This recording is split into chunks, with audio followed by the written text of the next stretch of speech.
Welcome to the Liberated Feminine Podcast. I'm Lucy Lampy, your host, and in today's episode, we're exploring 3 unexpected things blocking your turn on. Now, we may know, and I've taught this also in my self-pleasure course, the things that turn us off and the things that turn us on, the things that are arousal killers and the things that help to accelerate the feeling of turn on and arousal and desire. However, these 3 things are often under the radar because we tend to not associate them to have anything to do with our sexual turn on. And in fact, they do. They have a lot to do with it. So I'm going to get right into it. The first one is unspoken truths. All right, so this includes unacknowledged rage, grief, resentments, things that are building beneath the surface. I mean, just think about the last time that maybe there was something that your partner did that you were a little bit like, what the fuck? But instead of either processing it on your own or processing it and bringing it into a conversation with your partner, you just harbored that resentment. And then later in the evening, if they start to initiate intimacy, it's like, bro, you didn't even care about me enough to take out the trash. You know what I mean? So it's these little things that are not so little, but also the big things. And when we have even grief and rage and unspoken resentments that have nothing to do with our partner, that also impacts how we show up in intimacy with our partner. You could be going through something with an estranged parent or family member, or have a weird tension with a friend or a client that then is actually taking up bandwidth, taking up your energetic bandwidth, and then that is keeping you from being able to be present with your partner. So that's number 1. Ultimately, the thing is, turn on cannot thrive where your truth is suffocating. What you swallow, your body will speak.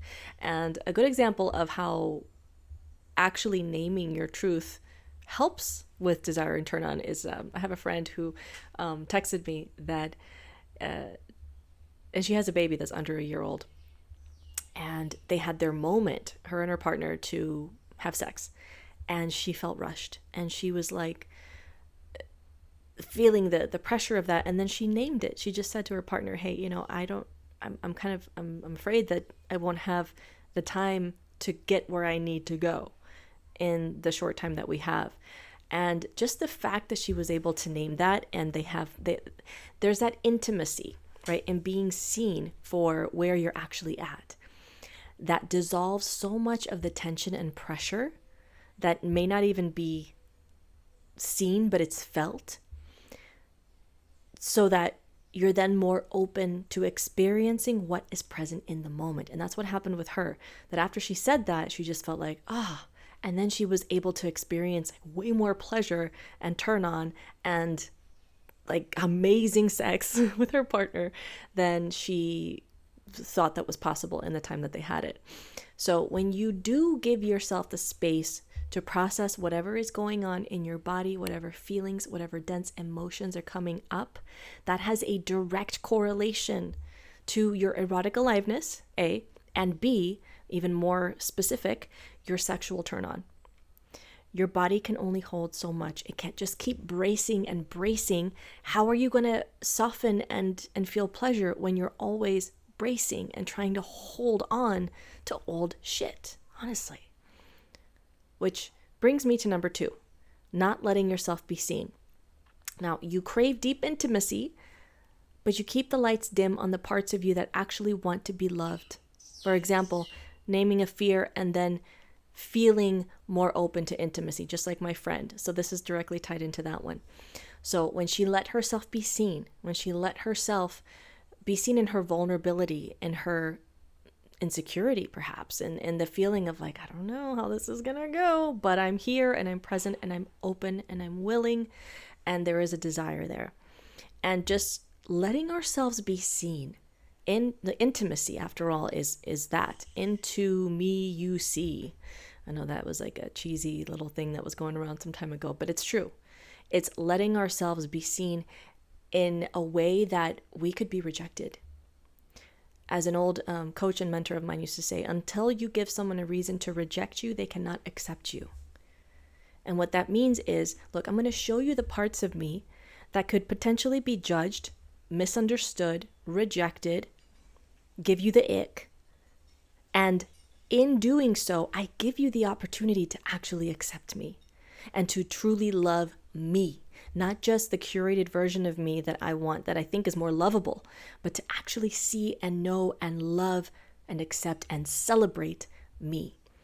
And when you think about the best sexual experiences, I mean, for me, it's like some of our most incredible sexual experiences have been after we have really let ourselves be seen, or let some vulnerable part of us be known, and kind of work through the crunchiness of that, and realizing, oh my God, you see this part of me and you still love me and you accept me and you see me.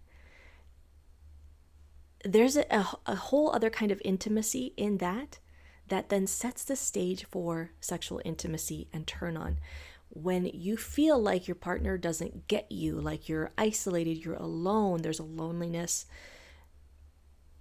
it's only ever because not only ever, this is, I would say, a primary reason that we feel that in relationships is because we're not letting ourselves be seen. Because it's so scary and risky to show, our real feelings about this thing, or how we really perceive that thing.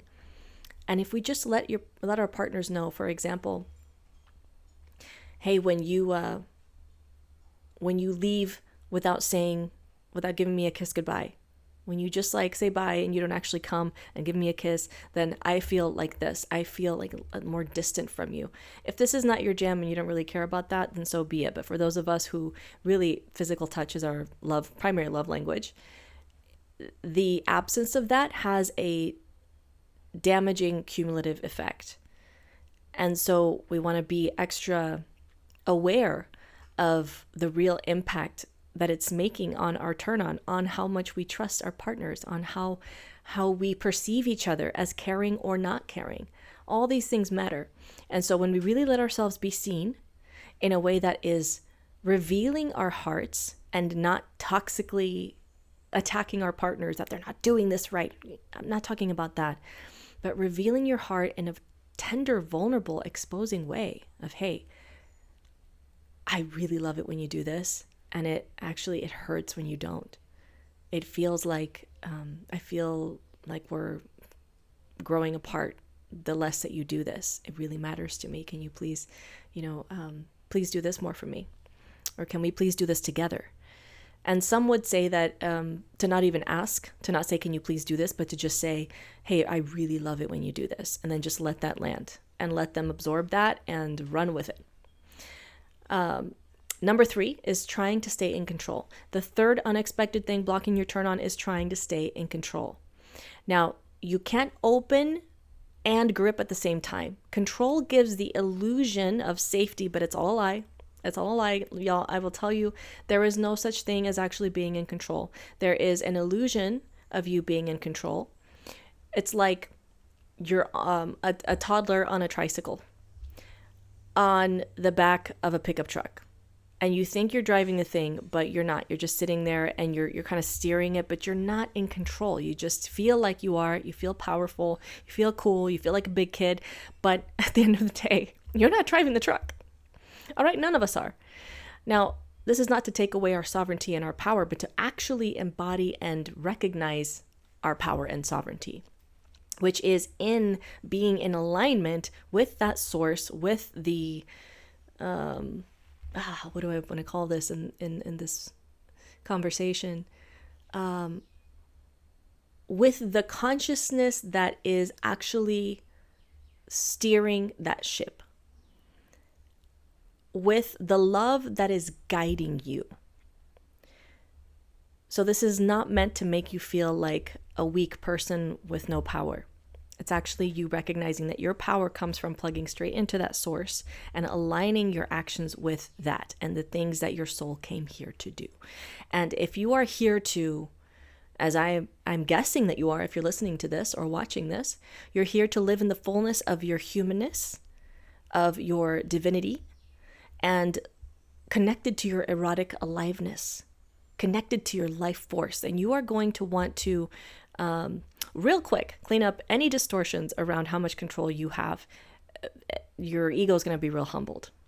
All right. And once you let that happen and you let the dissolving, the dissolution happen of your ego's need to control everything in order to attempt to protect yourself from pain and loss, which doesn't work, by the way.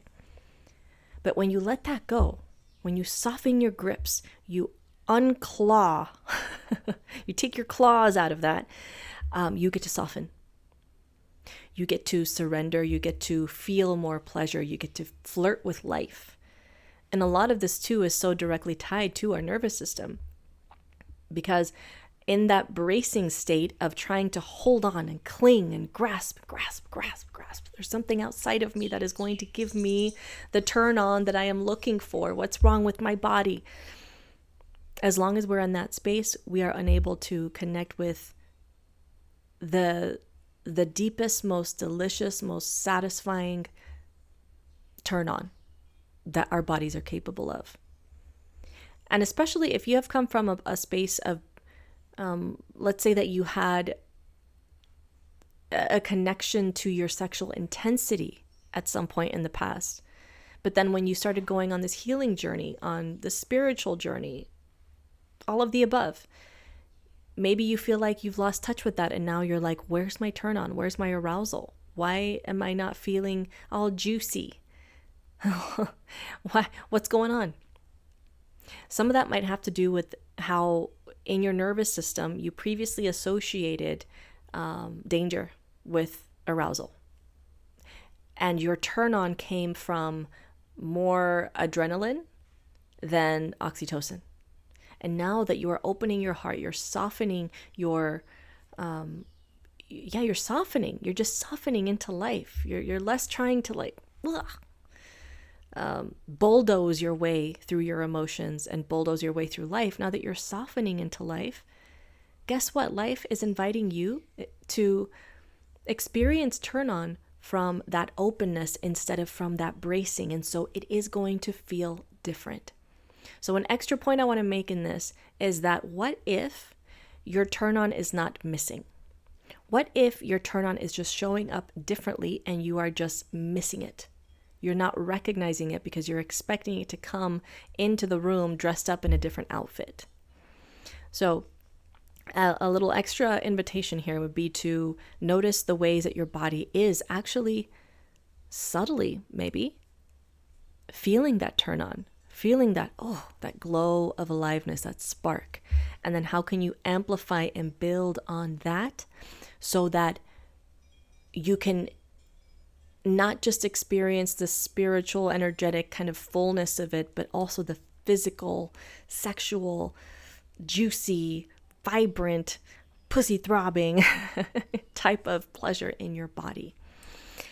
Because these three things, 1, again, your unspoken truths, 2, not letting yourself be seen, and 3, trying to stay in control, yes, may be blocking you. And as you bring more awareness to that, also bring more awareness to where your turn on is already existing. Because it might be more alive in you than you think or than you give it credit for. So if you want to go deeper into your sexual healing, into your pleasure practice in a way that is really heart-opening and expansive, then check out my best-selling course, Come As You Are. It is currently 50% off, and I'm also including bonus access to my mini course on squirting and my 5-day pleasure challenge that I hosted recently, as well as my pelvic floor strengthening course. And then maybe pair that with the Wild Body Method, my upcoming course on nervous system nourishment. That's going to tie in all these pillars of movement, vocal activation and expression, and pleasure practice and breath. So all of this to help nourish your nervous system so that you can experience life, pleasure, relationship, everything from more of a space of groundedness, openness, and softness, which if you've had a wild year as a lot of us have had, I think you're ready for some softness, yeah? So check out the link in the notes for that. And in the meantime, thank you for tuning in, and here's to liberating your wild feminine heart.